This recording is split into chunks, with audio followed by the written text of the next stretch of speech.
Dengan nama Allah yang maha luas dan kekal belas kasih-Nya kepada orang mukmin, lagi maha penyayang kepada semua makhluknya.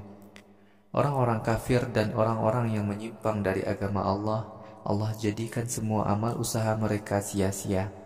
Orang-orang yang beriman, beramal soleh, dan beriman kepada Al-Quran dan syariat yang dibawa dari Tuhan mereka, Allah akan ampuni dosa-dosa mereka, dan nasib mereka kelak di akhirat dijadikan baik. Begitulah ketetapan Allah, sebab orang-orang kafir mengikuti kebatilan, sedangkan orang-orang mukmin mengikuti syariat dari Tuhan mereka. Demikianlah Allah memberikan perbandingan antara golongan kafir dan golongan mukmin kepada manusia. Wahai orang-orang mukmin, jika kalian bertemu orang kafir di medan perang, maka pukullah tengkuknya untuk melemahkan mereka, sehingga mereka dapat kalian tangkap.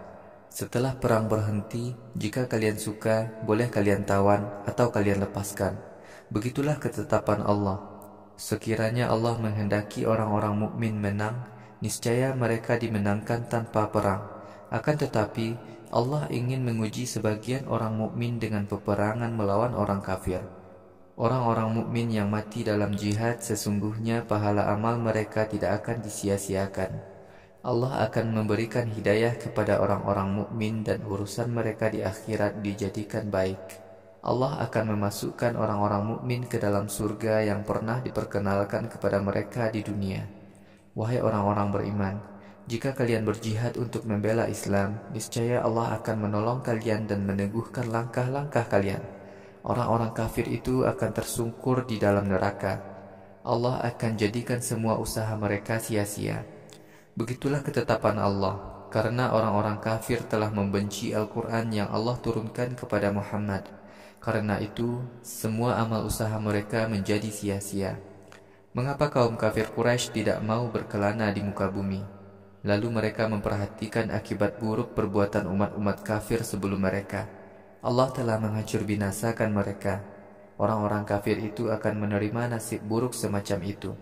Begitulah ketetapan Allah. Allah menjadi pelindung orang-orang mukmin, sedangkan orang-orang kafir sama sekali tidak mempunyai pelindung. Allah akan memasukkan orang-orang yang beriman dan beramal soleh ke dalam surga-surga, yang di bawahnya mengalir sungai-sungai.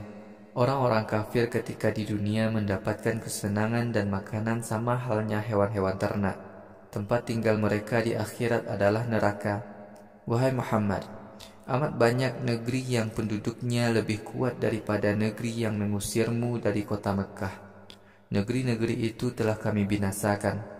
Tidak seorang pun dapat memberi pertolongan kepada penduduk negeri-negeri itu. Apakah orang yang mengikuti syariat Tuhannya sama dengan orang yang menganggap perbuatan-perbuatan dosanya sebagai amal baik karena mereka mengikuti hawa nafsunya? Apakah surga yang dijanjikan kepada orang-orang yang taat kepada Allah dan bertauhid sama dengan neraka yang menjadi tempat tinggal kekal bagi orang-orang kafir? Di dalam surga mengalir sungai-sungai. Sungai di surga airnya tidak berubah. Sungai di surga mengalirkan susu yang rasanya tidak berubah. Sungai di surga juga mengalirkan khamar yang lezat bagi orang-orang yang meminumnya. Sungai di surga juga mengalirkan madu yang murni. Penghuni surga mendapatkan setiap macam buah-buahan dan ampunan dari Tuhan mereka, sedangkan orang-orang kafir kekal di dalam neraka. Penghuni neraka dihidangi air mendidih yang mencabik-cabik usus di dalam perut mereka. Wahai Muhammad, sebagian kaum munafik Madinah ada yang mendengarkan kamu membaca Al-Quran. Ketika mereka pergi meninggalkan kamu, mereka bertanya kepada ulama Yahudi dan Nasrani, apa sebenarnya yang dibaca oleh Muhammad itu? Kaum munafik Madinah adalah orang-orang yang telah Allah pateri hati mereka karena kekafirannya. Mereka adalah orang-orang yang mengikuti hawa nafsunya sendiri. Orang-orang yang diberi hidayah oleh Allah, mereka mendapatkan tambahan pemahaman agama terus-menerus.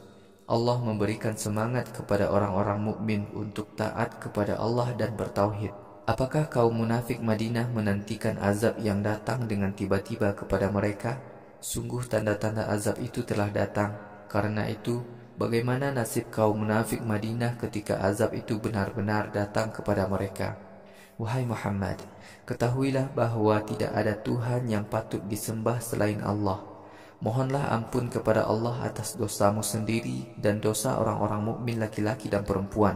Allah mengetahui tempat kembali dan tempat tinggal kalian di akhirat kelak.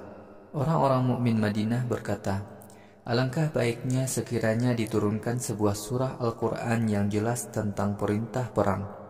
Wahai Muhammad, ketika surah Al-Quran yang jelas tentang perintah perang diturunkan, kamu saksikan orang-orang munafik itu memandang kamu dengan kebingungan karena takut mati.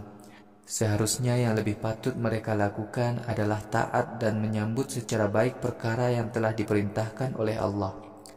Bila orang-orang itu jujur kepada Allah, niscaya menaati perintah perang itu lebih baik bagi mereka. Wahai kaum munafik, jika kalian menjauhkan diri dari agama Allah, tentulah kalian akan melakukan kedurhakaan kepada Allah di muka bumi dan memutuskan hubungan silaturahim. Orang-orang munafik adalah orang-orang yang dilaknat Allah. Karena itu, Allah jadikan mereka itu tuli dan buta terhadap kebenaran agama Allah. Mengapa orang-orang munafik tidak mau memperhatikan Al-Quran itu dengan seksama?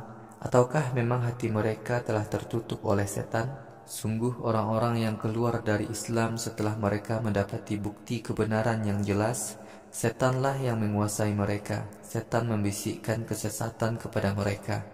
Begitulah ketetapan Allah. Orang-orang munafik berkata kepada kaum Yahudi dan Nasrani yang tidak menyukai Al-Quran yang telah Allah turunkan kepada Muhammad, sungguh kami mau menaati ajakan kalian yang menyalahi ketentuan Allah. Allah mengetahui rahasia hati orang-orang munafik. Bagaimanakah nasib kaum munafik ketika malaikat mencabut nyawa mereka? Malaikat memukul wajah-wajah mereka dan pantat-pantat mereka. Begitulah ketetapan Allah. Orang-orang munafik mengikuti jalan yang dimurkai Allah. Mereka membenci jalan yang diridhoi Allah. Karena itu Allah jadikan semua hasil usaha mereka sia-sia.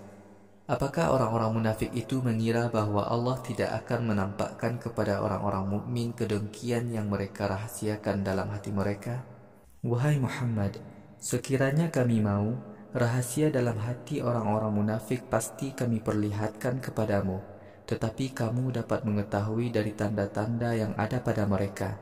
Kamu dapat mengetahui dari nada bicara mereka. Allah mengetahui apa saja yang kalian perbuat. Wahai orang-orang beriman, kami akan menguji kalian, sehingga dapat kami buktikan siapa di antara kalian yang mau berjihad dan bersabar menghadapi musuh Allah. Kami akan menampakkan keadaan yang sebenarnya dari kalian semua. Orang-orang kafir dan orang-orang munafik serta mereka yang menentang perintah Rasul setelah datang kepada mereka petunjuk yang jelas kebenarannya, mereka tidak dapat merugikan Allah sedikit pun. Allah akan menjadikan semua hasil usaha mereka sia-sia di akhirat kelak. Wahai orang-orang beriman, taatlah kepada Allah, taatlah kepada Rasul, dan janganlah kalian menjadikan hasil usaha kalian sia-sia di akhirat kelak.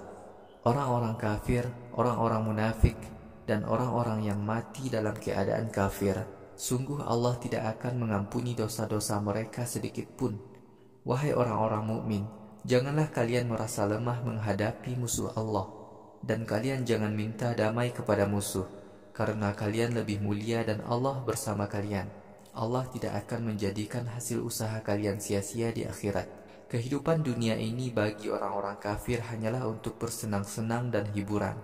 Wahai manusia, jika kalian benar-benar beriman dan taat kepada Allah, maka Allah akan memberikan pahala kepada kalian. Allah tidak akan meminta harta kalian sedikit pun. Sekiranya Allah meminta harta kalian, maka Allah akan terus menuntut kalian untuk memberikan harta itu, sehingga kalian menjadi bakhil. Allah akan menampakkan kebencian kalian untuk berderma. Wahai orang-orang mukmin, kalian diseru untuk mendermakan harta untuk membela Islam. Di antara kalian ada yang bakhil. Siapa saja yang bakhil, sesungguhnya ia bakhil kepada dirinya sendiri. Allah Maha Kaya, sedangkan kalian adalah orang-orang yang fakir. Jika kalian menyimpang dari syariat Allah, maka Allah akan mengganti kalian dengan kaum lain yang lebih baik. Kemudian kaum itu tidak durhaka seperti kalian.